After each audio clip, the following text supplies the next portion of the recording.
Hi, everyone. Thank you so much for coming out. I'm Matt Brennan. I'm Deputy Editor for Entertainment and Arts at Los Angeles Times, and this is Screen Gab Live. I'm super excited for tonight's conversation. Please join me in giving a very warm welcome to the creator of Deli Boys, Abdullah Saeed.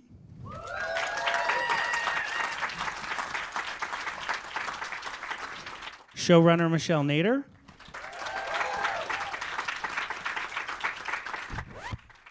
Asif Ali.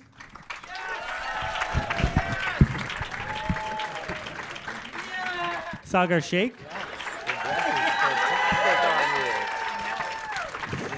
Purna Jaganathan.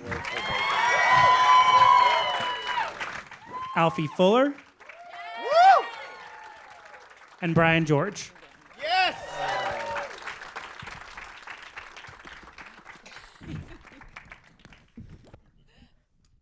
What's up, guys? How are you? Give it up for yourselves. Did you guys like the episodes you just saw? Yeah. I was the one laughing loudest over there. That was me. At our own jokes, mostly. I, for one, am going to start wearing a hard hat to the golf course. So let's start with you, Abdullah. Take me back to sort of the origin story of this. Where were you? What were you doing? What were you thinking when the Dar family first came to you? Yeah, so, they had a different name at some point. It was another monosyllabic South Asian name. But it was in 2019 that I first came up with the concept. And really, I was writing a sample script, and I just wanted a good format for jokes. So I created two characters who were familiar, who I could sort of, based on real relationships in my life. And, also some of my experiences have been in franchise businesses, that my family ran for us to live, and that really, bringing that into the fold kind of opened it up. And then the crime element is the fantastical bit. You know what I mean? That's just the one that, like, honestly, in a script, when it's on a pile, right, you're like waiting, you're waiting for that moment to hit so the person's going to turn the next page, right? And I was just trying to get people to turn the page. So Baba dies, on page 5 or whatever it is, and, Hamza dies on whatever, page 20-something. And well, not yet. Not on what's that? Oh, microphone. no spoilers, but he didn't die in the first episode. They just watched the second episode. Oh, they saw one. Did you read it? Yeah.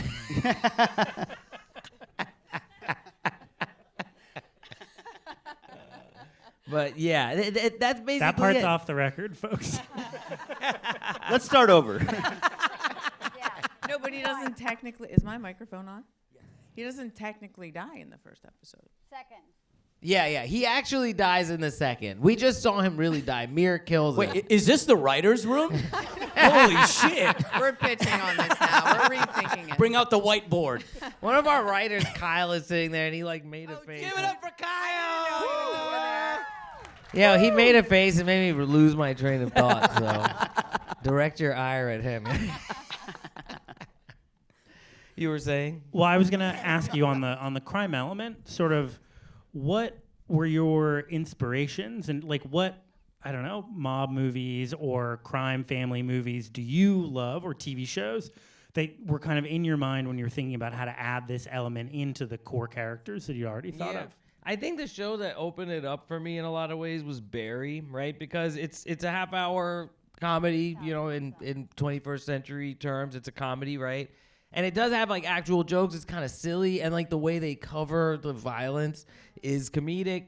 But of course, Tarantino and Coen Brothers, and Michelle, if you want to speak to some of our other influences.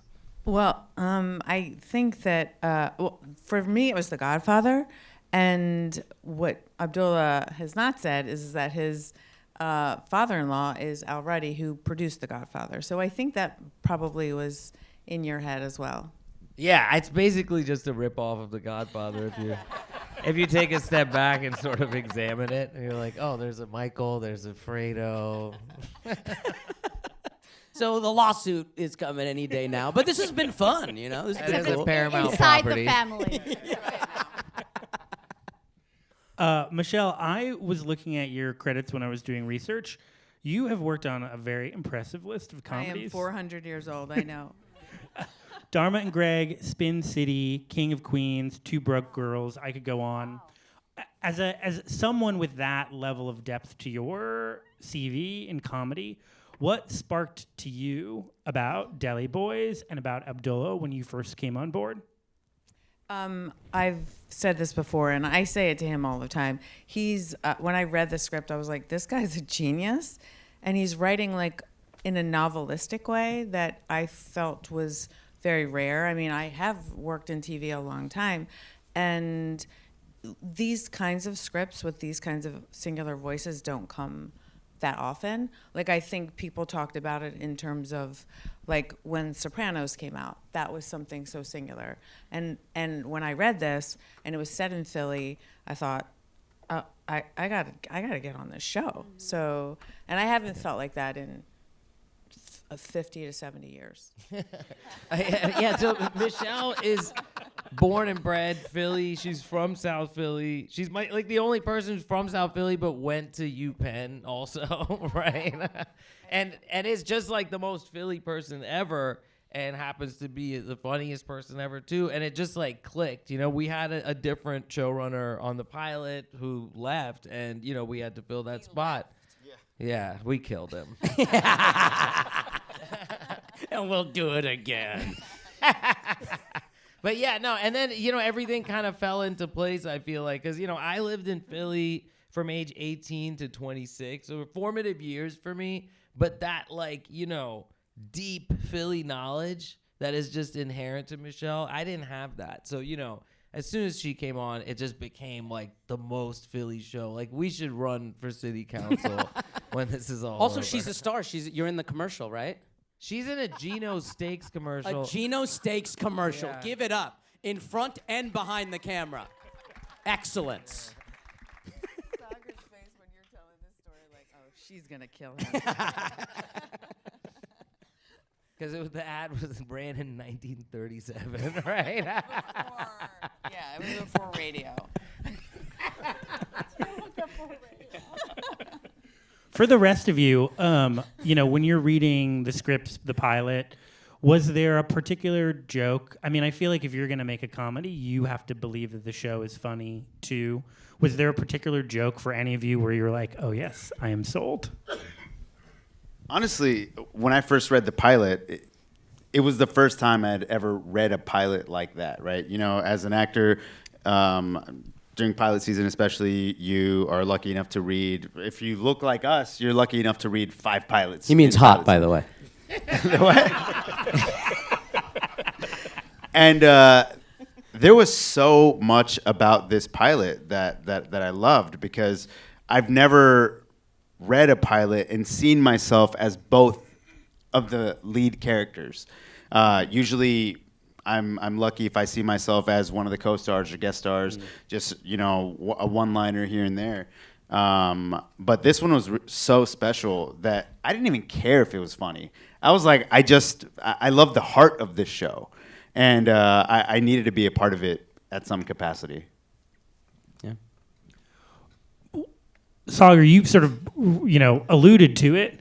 What does it mean to all of you to work on a show that is so foregrounded with South Asian representation, both in the cast and in the crew? Like, what does it mean to you to be part of this project? There is a level of comfort on this show that I've never felt on any other project. You know, there's just like people like us, just people of color in general, in every department, and there was a shorthand that we had with each other that we didn't need to really explain nuances. They were just understood, you know, from working on set all the way to even Onyx, Anil over here, you know, who And was- Aurelio right and next and to him. Aurelio, Come on, yeah, shout of outs to Onyx. Give it up. 2 different kinds of brown executives. Yeah. We're covering. And they settled their differences for just this show. No, I mean it was really special. It was really special. Just it felt like it was for us by us. Well, for everybody by us. Oh yeah, I love that. Yeah. Feeboo. Feeboo. Abdullah and Michelle, I wondered if there were any specific stereotypes or tropes that you hoped to or continue to hope to explode. I mean, the sort of thing that occurred to me while watching it is, still the most famous sort of character with this job on American television is Apu from The Simpsons, and this show strikes such a distinct contrast with that.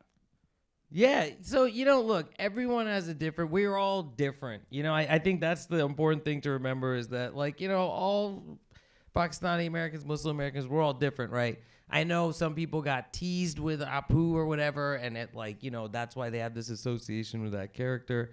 I grew up on The Simpsons. It's basically like my religion, and Islam, both. But I look at that character as representation. I actually always looked at him as representation. Look, I'm a brown guy married to a white woman. The first time I saw that pairing, it was Apu and the squishy lady. Right? Remember he cheats on deep Manjula. cut. Yeah. And, but for real, I thought he was like a cool guy. You know what I mean? I don't know. Maybe that was just me. I grew up in Thailand primarily, until I was 13. So I wasn't in the, dynamic of American culture at the time. But to me, I think Apu is dope. You know what I mean? And he's been shot a bunch of times. He's he's got mad cred. And he still shows up to work. Yeah. And he's smarter The than next everyone day. around, but he does this job that no one else wants to do. He's our 50 Cent, man. He is our 50 Cent. And I Man. love Apu for that reason. And, and that's why I'm not embarrassed by the convenience store stereotype. I worked the counter at a store, at a coffee shop, at my mom's coffee shop. My mom is right over there. Woo! Hell yeah. The original inspiration for Lucky, because, she's struggled against a male-dominated world, but succeeded. You know what I mean? And, has a lot of grit in that sense. But, yeah, I do think the important thing to remember is that we're all different shades of, a similar thing, but we can't really be painted with a broad brush, right? I think these guys look amazing behind a counter in their aprons. You know what I'm saying? Also, the accent. To speak a little bit to the accent, I know some of the Maliks are in the house. I see, Shaj there. Woo! And He's sitting right next to my dad. Yeah. Aww. Oh, that's so cool. Look at that. What's up? Soccer's dad in the house. Yes. Look at that And mom. jawline. And my That's mom. the And mom. origin. And my wife. My whole God, your whole family's here. family. Yeah. Oh yeah, there's what you. Wow. Oh, that's so You cool. love to see It it. turns out everyone in the audience is related. Is related to Saga. us. Yeah, it's just like cast and crew and all our relatives. It's rigged. basically. Our That- store that's is kinda closed nice, right yeah. now so that they could be here for this. But yeah, in terms of accents, Porna is doing a slight accent, but she sounds amazing. She sounds cool. You know what I mean? And our Maliks, some of them have a heavy accent. There's a whole variation. There's a gradient. And I think that you can have cool, attractive, charismatic people with a heavy Desi accent or any level of Desi accent. That shit's cool. Also, I feel like as actors, these kinds of, guy works in a gas station or whatever. I've done it before, certainly. And the thing that's a bummer about it, and that's what's great about the show, is this is the first time in my career you get somebody that has a regular job. People that look like us that are usually auxiliary characters on the periphery of a different storyline, to be given that breadth of space to have 10 episodes to actually peel back the layers and find out about the life of this person. If they spent the entire show, if Apu was the main character of The Simpsons, you know what I mean? Where you spent all that time really getting into his family and his relationships and his ups and his downs and all that. That's why this is so special, because you're taking, without forcing it and making it a thesis statement, you're showing through this crazy story that these people who you would just walk by, I guess, in the store or whatever, have these kind of like layered lives. Though I think we should talk about Lucky's character specifically because I Yes. think that character is the most surprising for Porna. I think Porna should talk about this character because, Abdullah wrote it for her, and she embodies that character. She is such a badass, and I definitely don't think you've seen anything like that character on television. So amazing. Yes. Thank you. Yes. I have to say, my character is definitely based on Abdullah's mom, Seema Auntie, but also Michelle Nader. Like, it is, Yeah. it is the path of a woman who enters and has to keep entering male-dominated spaces like Michelle has and is constantly underestimated, and at some point is just like, fuck it and fuck you. And just is like, just has to like barrel her way through business. But Lucky's, it is kind of amazing to, I think episode 6, Lucky has a backstory. And just to read that our characters have backstories is kind of like revolutionary. And it's not a prank. Yeah. Yeah. Because we're so used to being at the back of the story. Yeah. Right? Yeah. Where it was like such side of the story, the back of the story. Mm-hmm. So to be front and center and to be complex enough to be given a backstory is kind of it's groundbreaking.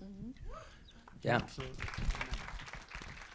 Porna, I also was thinking while I was watching, as a huge fan of Never Have I Ever, you're coming relatively recently off of several seasons of playing a pretty buttoned up, strict character, and now you get to like really unload and let loose. What Be a bad specifically? bitch. That bitch. What specifically was the sort of part of shifting gears into Lucky that was most sort of fun or satisfying for you? It is, I think I've had the privilege of playing pretty strong characters. Certainly Nalini from Vishwakumar is super strong, but she's mentally strong. She's determined. She's like, just has this will about her. Lucky is physically strong. And I've played a character like that in The Outlaws, but I've never played a character like this. And she is shielding who she is as well from the boys. Like, so, Baba did that, but Lucky doesn't reveal what she can do until way into episode 6, where she has to take down everybody so that she can keep these two alive. And so that was the most fun because, as these two boys will tell you, I have no upper body strength actually in real life. Famously. Sagar, Like, you have to tell I know that there's a story. bottle of water and I'm so dehydrated, but I know I In can't about open 30 it. seconds, she's going to hand me the bottle Yeah. of water to There's open it for her. No way that And I it's can already been opened. Porna and I lived in the same building, and that was by her request because she needed help. I needed a boy. It doesn't matter which one, but it had to be one of them. There was a moment in episode 8 where she's supposed to like cock a gun, and we spent about 45 minutes Yeah. shooting that one scene because And it's like a one thing of like we have a whole scene. Alfie's character is like, really drops a bomb on us, Yeah. and then she tries leaving, and so Porna's character has to like cut her off. and she's like, "Where the fuck do you think With the you're gun, going?" yeah. Like with that face. And then she I couldn't- really feel like we've waded way into spoilers now, right? Isn't this? no, we haven't. And then she just tries to cock the gun, but her thumb is so weak that We had to do so many takes of that, and we were dying now because we all knew that after this amazing tour de force performance by Alfie and Porna was going to end with Alfie standing there and being like, "Oh my God," and then Porna being like, "Yeah."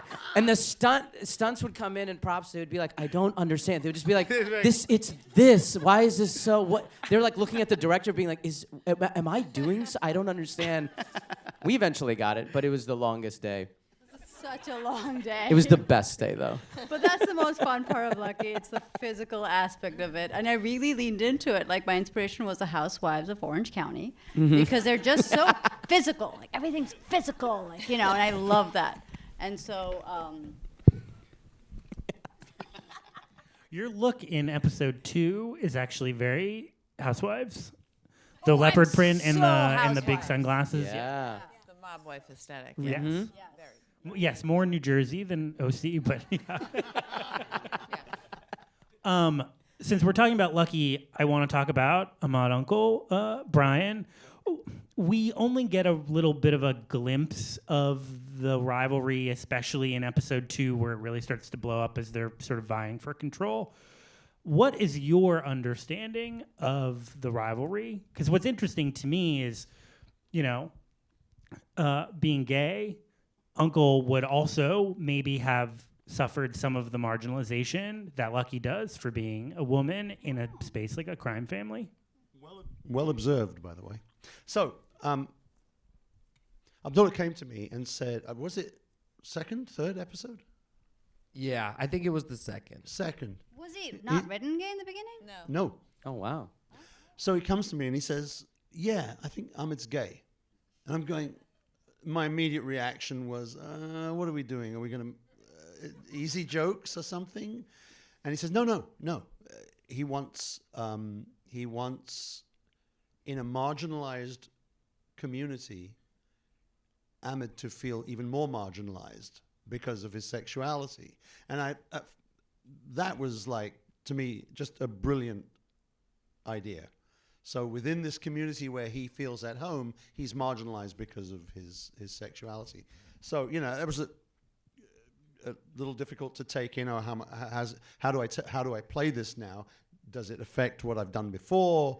Do I play into it, or do I just do what I'm doing and we just say he's gay?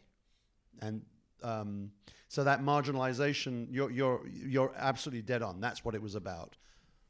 Now, there is a scene while shooting where we're like just trying to like survive, right? Every moment is survival. We're about to die. And there's a scene where Ahmed reaches into his pocket to look for something and pulls out a dildo. Do you remember that? Yes. By request. We didn't have it on set that day. Props was like, And Props I have was to like, get into a "I car got for you. this? Holy Which color shit. would you like? Well, first of all, hold on. I have not seen. They've seen the episodes. I'm the only one who hasn't seen all 10 episodes. Wait, it didn't make it I in. don't think that Did it made make it? No, I don't think was it made it, but it was so- very funny. The director's on cut set. is coming. Sorry, Yeah, blooper reel for sure. the line was, "Oh, that's where it got to." So Yes. Yes. It was too Oh, much it was- that Abdullah said It was no. with his like knives and guns and stuff. Yes. And he like opens it and there's a sex toy in there and he's like, oh, that's where that went. Yeah, right. That was all Brian. which I think is just damn brilliant. That was Brian's idea, right? I would have kept it in. I don't know who took it out. Alfie, I want to start with a simple question. Are you as new agey as Prairie? I have been. In a past life. In past iterations of Alfie, yes, she's been very similar. So the follow-up to that was, Alfie is a character that we start off knowing relatively little about, and then, as has been sort of alluded to, develops further over the course of the season. Yes. I was wondering sort of like if you felt like you understood who she was and where she was coming from the outset, or if that came through conversations that you had with Abdullah or Michelle, or from just sort of reading more of the scripts. Great question. Let's see. What I think happened is that over the course of the series, the character grew and became more integral to the story. And I believe Michelle had a big hand in that, so thank you. So when we first meet her and when we last see her, it's not a completely different character, but she blossoms. She's more complex. There's more layers to her. So, yes. Did I answer the question? Yeah, that was a great answer. Thank you. But I mean, just to add a little bit, it was, we wrote this character as sort of like a West Philly anarchist shaman person, right? And she was not as complex as she became until we found Alfie, and we were all just like, oh, holy shit, this is exactly who it is. We didn't know it before, but it was like always going to be Alfie, and she just fits perfectly into that world. And now, in the first season, she ends up with a somewhat, mysterious. And now I'm doing spoilers. Yeah. What I'm is the gonna stop, spoiler I'm gonna alert stop. bullshit you were talking about? Yeah, but Aurelia has a sniper pointed at you. He's like, I'd say one more word, it's over. No one leaves this theater. just back to Alfie though for a minute. When I came onto the show, we wanted to develop her character because pilots are the way they are. There's only so much you can do in terms of telling stories and revealing character. And when I met her, I knew that there was so much more that she had to give. So we had a lot of conversations, and I love her. She's obviously one of my. I love all the female characters. I love writing these women. They're so strong. Yeah, there is like if you look at the real life dynamics of us, it's like myself and Michelle and Jenny are like a reverse Deli Boys. Kind of, you know what I mean? There's like 2 Luckies and 1 Deli Boy. And then like me and Mahar and Michelle in the writer's room are some other kind of iteration of the Deli Boys. It's like, you know what I'm saying? There's a lot of weird. Kyle's not involved in any of these, by the way. But yeah, it's universal. Who is most likely to build or perhaps already has a coping room? Abdullah. Yeah. Yeah, it's now. It's his dining room. Yeah. It's been reduced to like a corner of the dining room, but it's a great spot. I hang out there a lot. It is. We met there. That's where we met. Yeah. Yeah, it's a great story. You should share that story with No, with my these parents people. are here. Yeah, let's keep it PG for this one. Oh, I totally forgot your parents were here. I'm so sorry. Shit. I did want to sort of address what I think is, the show is obviously a highly entertaining comic romp of a show, although very bloody, but it's also coming out. We talked about the representational stuff. It's coming out at a moment where not just the federal government, but the right wing and some people in Hollywood have been really critical of diversity initiatives. So on that note, what about that? What message would you want viewers or potential creatives or executives who are looking to greenlight the next show to take away from watching Deli Boys? Yeah, I mean, I think I would say just tune out the noise because, even what you're saying I think is interesting. I feel that too, right? But sometimes I wonder what physical evidence I have that I'm oppressed, right? And if it's not right in front of me, I'm just gonna fucking ignore it, right? Because I just want to exist. This thing started out good because I just wanted to exist and I wasn't trying too hard to represent. You know what I mean? And really, I think what we're fighting for is just to be ourselves and to not have that kind of pressure and to be an individual. You know what I mean? Whatever, it's society that defines me as like a Muslim man because that's like a thing right now or whatever, right? But where is it a thing, right? It's sort of nebulous. So I'm like, if you are a person of any marginalized identity, right? Just do you, man. Just do your thing. You know what I mean? Don't ignore all that stuff because also your product will be better if you are free of all that stuff, right? Because it'll have all your passion. You'll be doing it for the right reasons. All those things will fall into place if you just ignore the noise and make the thing you want to make that you know how to make and make it good. You know what I mean? I love that. Yeah, I just to add to that, when I read Abdullah's script, I'm not Pakistani, but the specific is the universal. And that's why this traveled the distance, because it is so specific, it's so authentic, and it will be universal. And that's the lesson as writers, as anything we do as artists.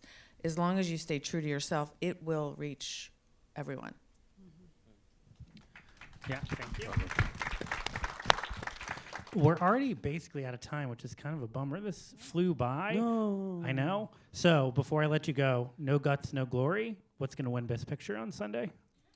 Oh shit! This is a gotcha interview. Get I'm out of here. gonna say The Brutalist just because of I the sort think of so, like too. fourth quarter. You know what I mean? I Yeah. feel like it's What do something you want to ahead. win the best picture? What's that? What do you I want want to Nora win? to win. I think Honora should win. I think The Yeah. Brutalist was Yeah. fucking amazing. Nora. But yeah, I think Honora is probably I really liked Honora and Sing Sing. a good bet. Oh, Sing Sing was great. Sing Sing was so good. I feel Yeah, like but as a Nora South was Asian though, so the idea of a fresh. movie having an intermission. No, but Yeah, that really hit watch it home. with the intermission. Yo, I will fucking defend the intermission. I love it. All day. I love it. I All have day. a small bladder. We're in a movie theater. You guys know how it is. Thank you all so much for being here. This was a really great time, and congratulations on the show. Thanks for man. having Thank us. you Thank so you much. guys for Thank coming you. and watching Thank the you all show. for coming. We really If everyone appreciate could it. just Thank you remain guys. seated while these guys head out. Thank you so much for coming Thank you. out. I hope and you thank guys again. enjoyed the first 2 episodes, and please watch them again on Watch Hulu. Deli Watch all Boys. 10 of them. Yeah, March please 6th. do March it. 6th. Again On and again. Hulu. And again and again and again. And watch them like 5 times because Yeah. I have, Numbers. and every time I watch it, I find different things so funny. It's so layered. Go Please to a watch it. public library, log into 11 different computers, let it run. Thank you guys. again. Thank you so much. you. Bye.